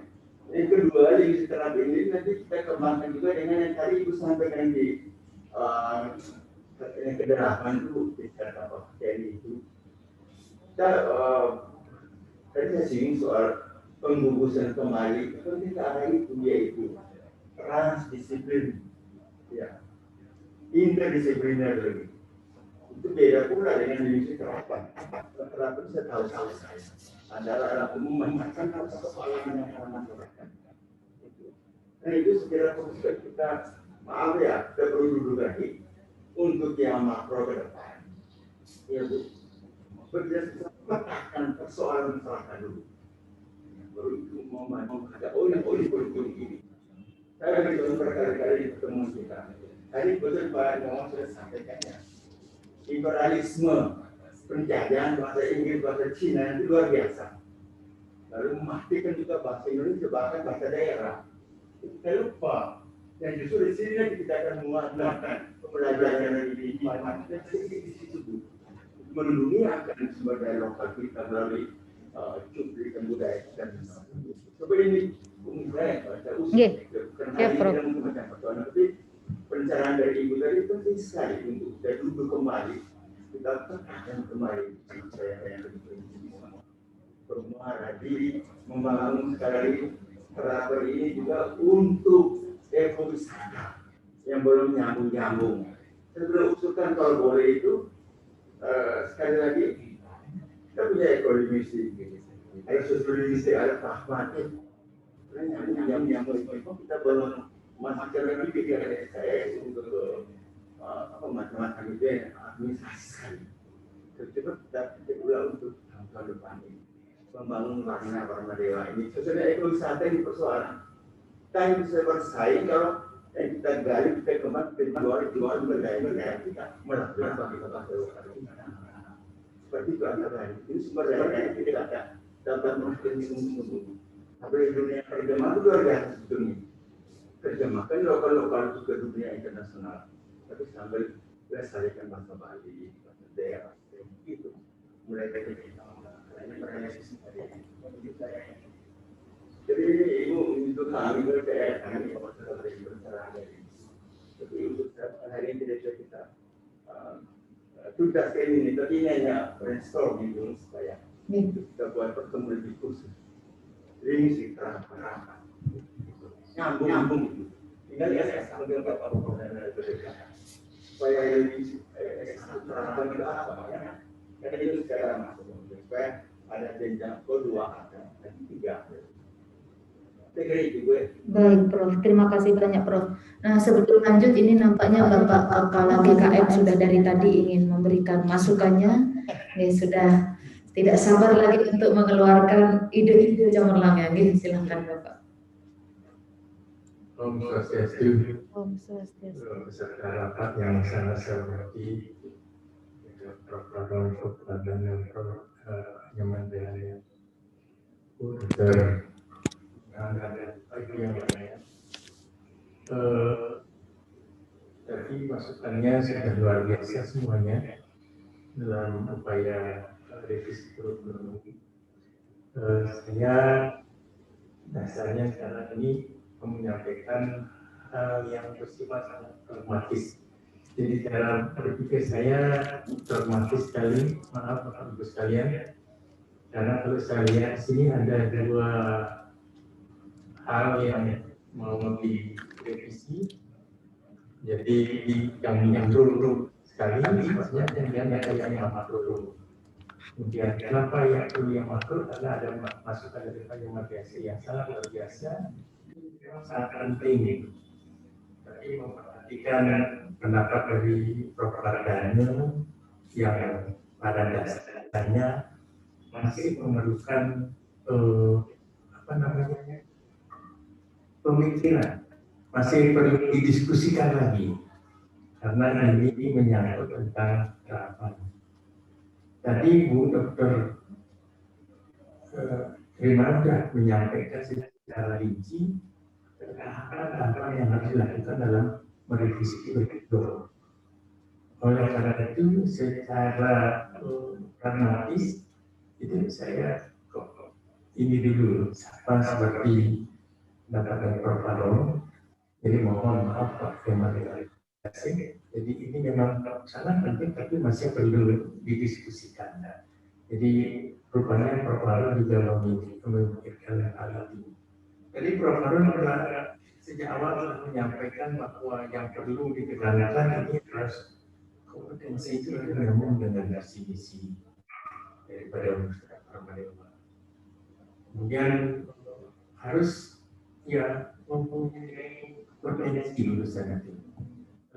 Bahkan Prof. Ardhanu telah menyampaikan filosofi daripada revisi kurikulum ini bahwa kita harus secara filosofis harus dan telah melakukan bahwa dosen-dosen ini tidak ada yang merasa keberatan kalau ada mata kuliahnya dikurangi kan dari Prof. Ardhanu. Jadi ini sebenarnya tinggi sekali karena demi kemajuan institusi. Saya tambahkan bahwa setiap kurikulum, setiap mata kuliah itu pasti ada knowledge-nya, pasti ada skill-nya. Skill-nya ada hard skill dan bahkan ada soft skill. Kan begitu ya. Cuma sedikit rasanya yang membedakan antara prodi yang terapan dan prodi yang murni seperti apa yang disebutkan oleh Prof. Kalau saya menyimak, saya masih belum jelas apakah katakanlah terjemahan translation itu termasuk prodi terapan atau ilmunya yang disebut linguistik terapan. Ini yang barangkali masih perlu harus dibedakan. Artinya ada yang ilmu seperti sintaksis, morfologi, semantik, dan sebagainya. Tapi ada ilmu-ilmu yang bersifat terapan. Terapan di sini maksudnya bukan prodi yang terapan, tetapi ilmu bahasa yang terpakai. Jadi tetap ilmunya. Misalnya memang dalam ilmu itu dan semua ilmu walaupun itu sintaksis pasti ada knowledge, ada skill. Itu bahkan ada soft skill. Jadi karena itu sekali lagi bahkan saya melihat ke depan ini, ke depan kalau kita mau revisi kurikulum harus setiap saat melakukan survei. Contohnya misalnya begini, baru kita mau menerima mahasiswa baru, kita mendengar seperti Anda masuk ke sini sebenarnya tujuannya apa? Apa ya tujuannya? Apakah, saya barangkali jawabannya macam saya ingin bisa mengajarkan bahasa seperti Pak Kemalidasi. Saya ingin menjadi peneliti. Saya ingin bahasa Inggrisnya adalah dan sebagainya. Saya ingin bergambar. Nah ini dari jawaban itu terkumpulkan sehingga kita lebih jelas sekali. Problem lulusan ini kayaknya mau kemana lebih banyak ini, cenderung kemana, sehingga baru kita dapatkan profil lulusan yang sakit seperti di samping kita mendapatkan kepada alumni umum dan lain sebagainya. Jadi sementara ini apa yang telah dilakukan oleh Prodi bisa melalui rapat revisi kurikulum pada tahun 20 yang lalu itu sudah tepat sekali. Dan sebelumnya juga sudah berkoordinasi sama Ibu Dr. Rima. Jadi sudah tepat sekali dan waktu itu kalau tidak salah saya pertama juga ada diskusi ini bahwa itu memang apa yang tentang pentingnya di kami memang masih perlu waktu untuk berdiskusi. Sedangkan kalau tidak salah Ibu tadi Ibu bisa bilang bahwa ini akan disematkan tanggal 3 Maret. Nah ini kan kendalanya di sana. Seandainya ini akan dilakukan bulan April misalnya, mungkin masih bisa berdiskusi ya dokternya, ya barangkali begitu. Jadi ini perhatian bagus sekali. Kira-kira saatnya sekarang tinggal yang harus disepakati kita jaga. Kami juga hal 3 akan harus disepakati. Jadi sebenarnya sebelum itu apa yang disampaikan itu oleh Bapak Profesor ini pada sudah sangat bagus dan akan menjanjikan sekali. Ya, terutama nanti ada di luar negeri itu go nasionalnya yang pasti akan dilakukan. Terima kasih yang guru kalau ada saya sampaikan.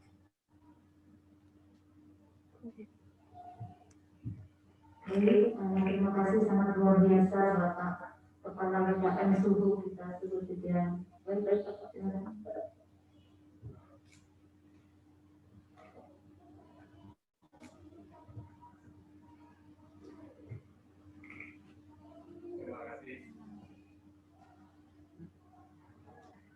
Terima kasih atas waktunya. Bapak dan Ibu, ketika kita bicara tentang itu bukan kan konsentrasi pengajaran BIPA, itu yang saya maksud konsentrasi BIPA, bukan pengajaran BIPA. Sehingga kajian-kajian nanti misalnya ada mata kuliah, bukan mata kuliah pengajarannya.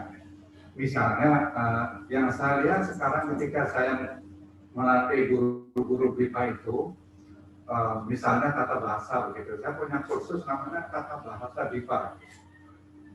Bukan tata bahasa Indonesia, tapi tata bahasa Indonesia, kalau diingat Indonesian as a foreign language. Jadi bagaimana tata bahasa itu dilihat dari kacamata guru BIPA dan kacamata pembelajar BIPA. Jadi sehingga kajian-kajiannya saya kira masih tetap linguistik seperti tadi, bukan pengajarannya gitu, karena nanti kalau mereka memahami konsep itu, konsep BIPA-nya dipahami, saya yakin pengajarannya juga akan lebih mudah gitu. Contohnya alumni bahasa Inggris, pendidikan bahasa Inggris, mereka menguasai ilmu pendidikannya, tetapi tidak menguasai bagaimana mengajarkan bahasa Indonesia gitu. Karena mereka tidak tahu sebenarnya bahasa Indonesia sebagai bahasa asing itu seperti apa. Itu tetapi kalau menurut saya kalau yang dari jurusan bahasa Indonesia, dia menguasai ilmu bahasa Indonesianya, linguistiknya dan semuanya, tetapi pengajarannya mereka tidak menguasai. Jadi ini adalah menurut saya ketika saya membaca bahan-bahan ajar yang dibuat oleh teman-teman yang mengambil konsentrasi BIPA itu, yang tampak itu adalah tata bahasa Indonesia, tata bahasa Indonesia. Jadi BIPA-nya di mana gitu? Indonesian as a foreign language-nya ini konsepnya di mana? Itu yang menurut saya yang tidak ada gitu. Mungkin karena yang mengkaji ini satu dari jurusan bahasa Inggris yang pengetahuan bahasa Indonesia tidak sedalam teman-teman yang di bahasa Indonesia, walaupun mereka tahu metodologi pengajarannya, tetapi ilmu bahasanya tidak tahu. Oleh karena itu saya berharap kalau nanti ada konsentrasi BIPA, konsentrasi BIPA ya bukan konsentrasi pengajaran BIPA, konsentrasi BIPA, jadi kita perlu menajamkan kajian-kajian linguistik kebipaan itu. Jadi akan sedikit berbeda nanti dengan misalnya linguistik yang murni Indonesia untuk orang Indonesia. karena pendekatannya tidak sama ternyata. Nah ini bukan pengajarannya. Kalau pengajarannya itu menurut saya nanti kalau ilmunya mereka sudah menguasai seperti tadi, maka mengajarkan mereka bagaimana mengajar itu tidak akan sulit.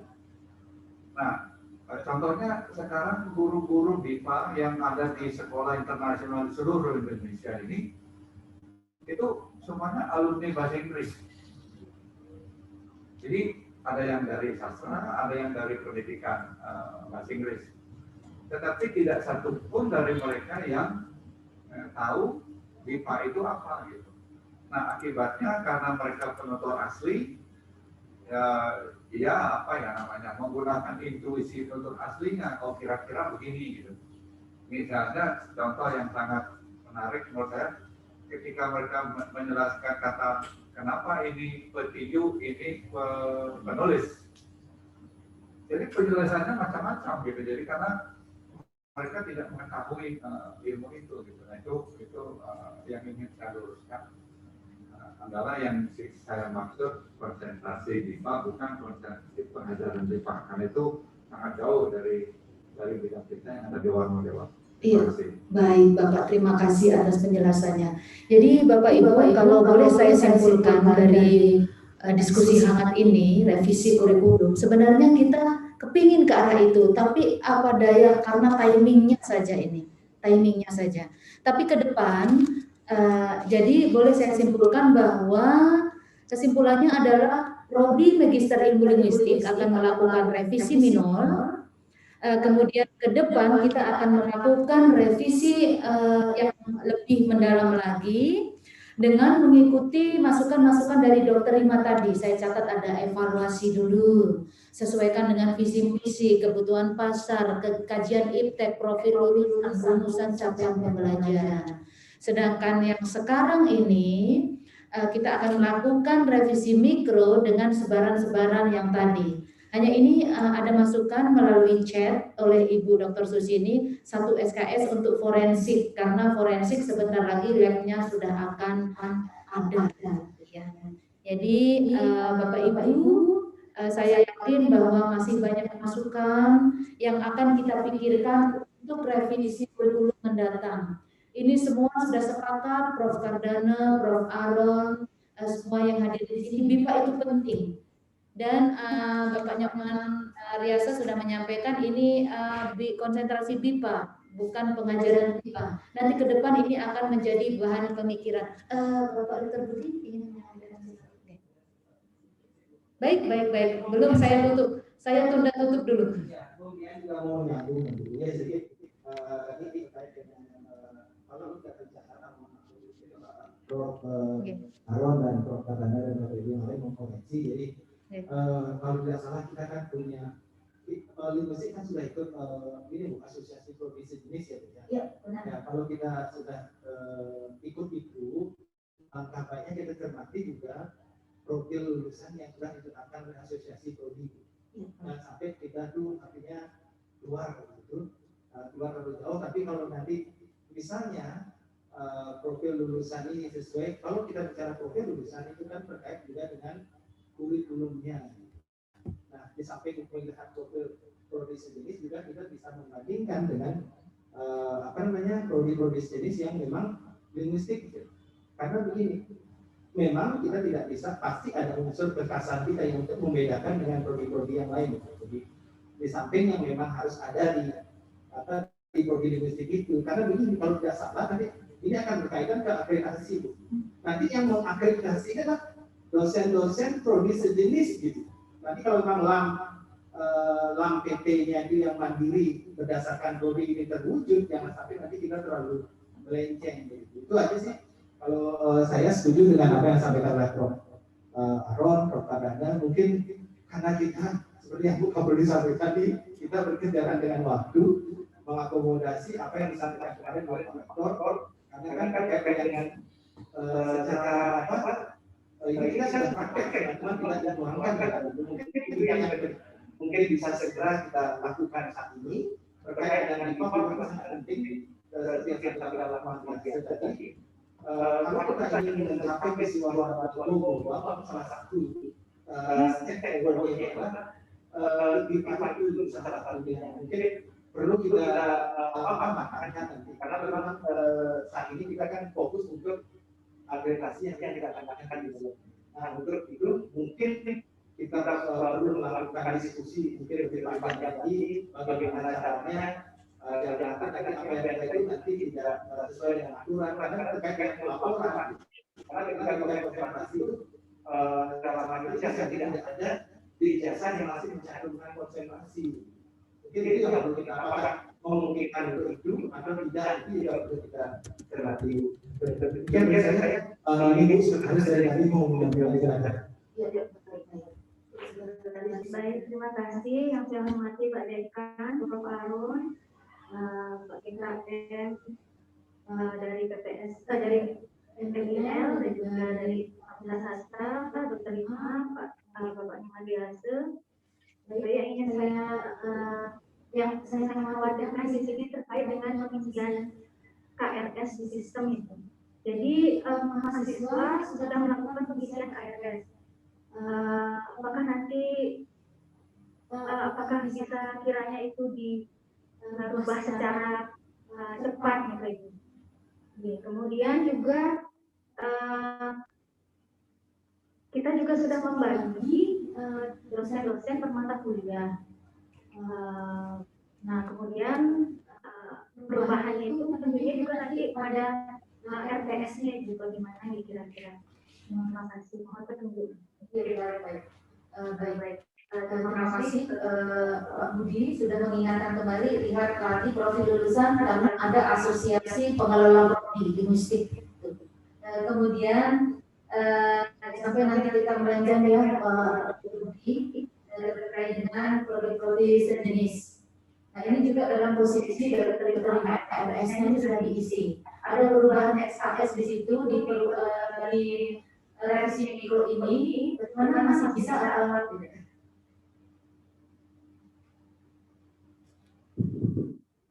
Baik, terima kasih. Jadi saya ada mungkin dengan biro kami ya Pak Budi dan Bapak Ibu ini sebenarnya terkait dengan akan berlaku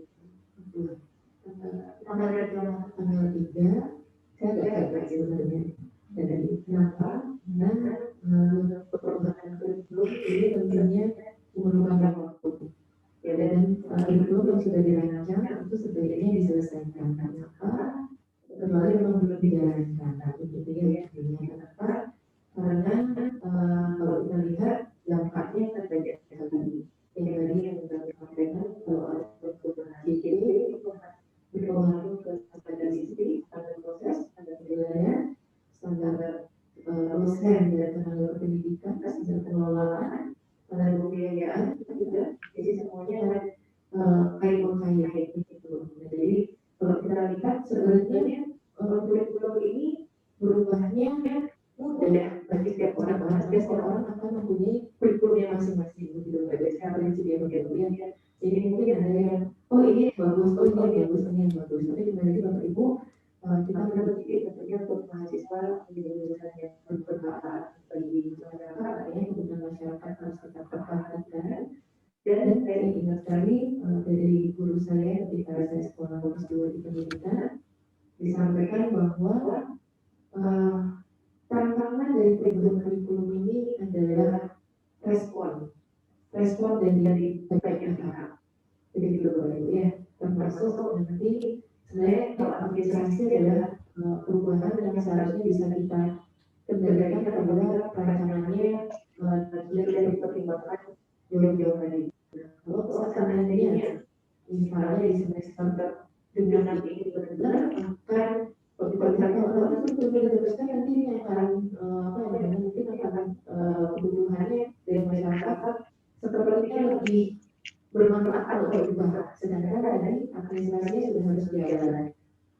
Ini lebih ke arah nanti konsentrasinya sih karena kalau nanti dipaksakan langsung berubah yang pertama yang ditinggalkan di mahasiswa, dari sisi administrasi juga tidak mudah mengubah kepala data begitu Bapak Ibu ya. Artinya memang perancangan ini kalau saya mulai cerita bahkan tadi saya sampai dengan 10 tahun Bapak Ibu.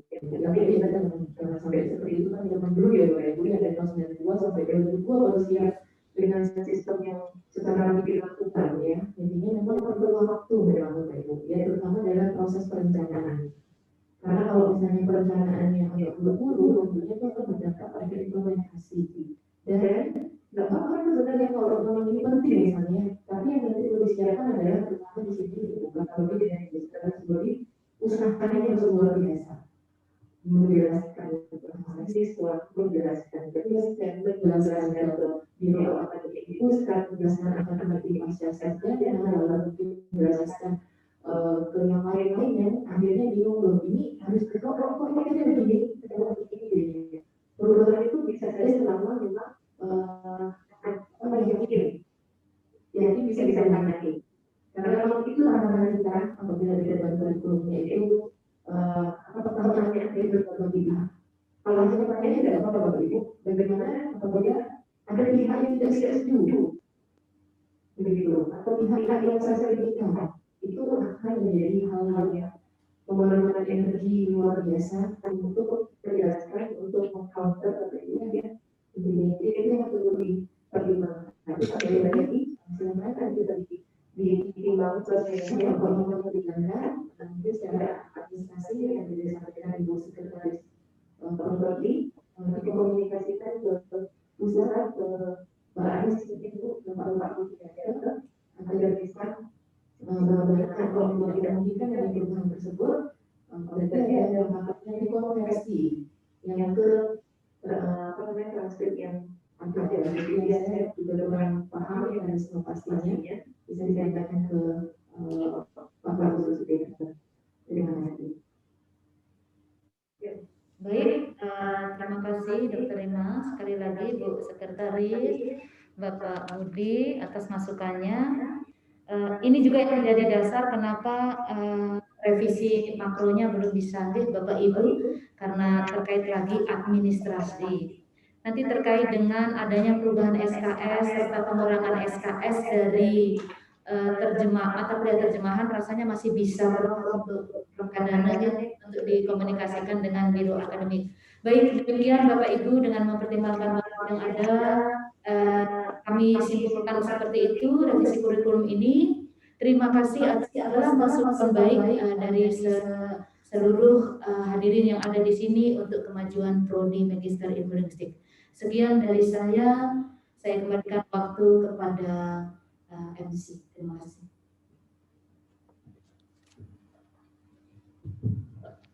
Baik Bapak Ibu yang saya hormati, demikian revisi kurikulum Prodi Magister Ilmu Linguistik hari Senin 1 Maret 2021 telah kita laksanakan.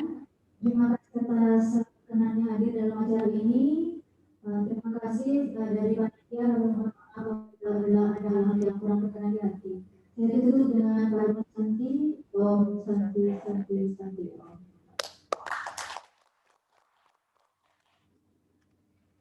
Ini ngajeng dulu Bapak Ibu ya. Ini saya yang masak.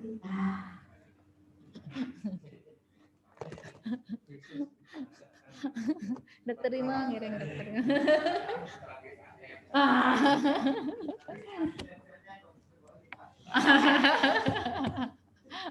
Aduh.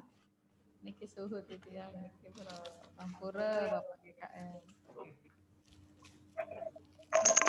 Mata kuliah translation sudah. Terima sama Dok. Sudah. Iya. Atur sama Dok Anda diskusi Iya, kita minor lah dulu. Ya, kalau Ibunya udah bilang begitu. Nah, cuma penerapannya aja.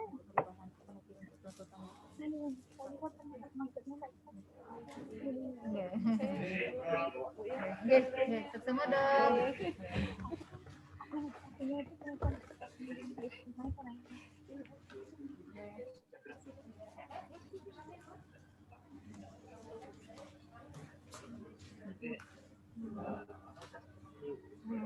Tahuan kan nanti deh.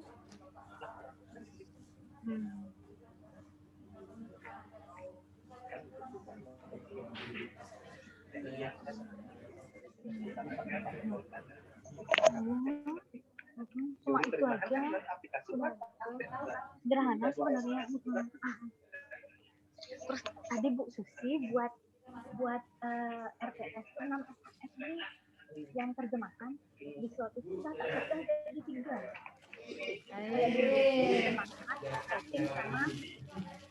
Terjemahan sama teori. Nah, terjemahan teori terjemahan aplikasi yang interpreting sudah tak pecah jadi 3 slot. Tapi Bu Susi masih buat 6 SKS di situ, semua nama dosennya dimasukkan. Biarin aja. Ya.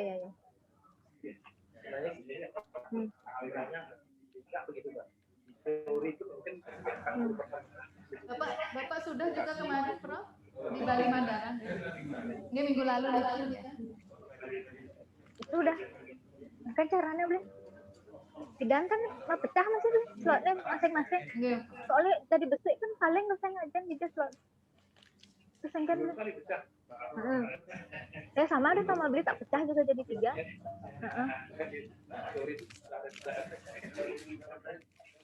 Udah, RPS berarti ada 3 kan?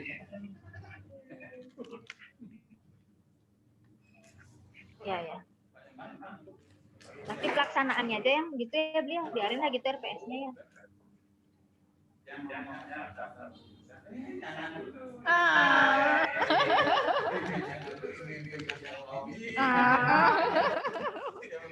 Nggak bener dong. Aduh. Cuman niki loh Bro, kok pasca justru malah melonjak pas sudah 3, niki sekitar 3 nih ke kasusnya. Nggih.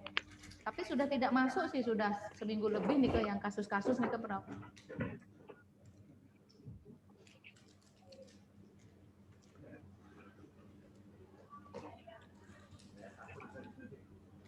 Takut disuntik.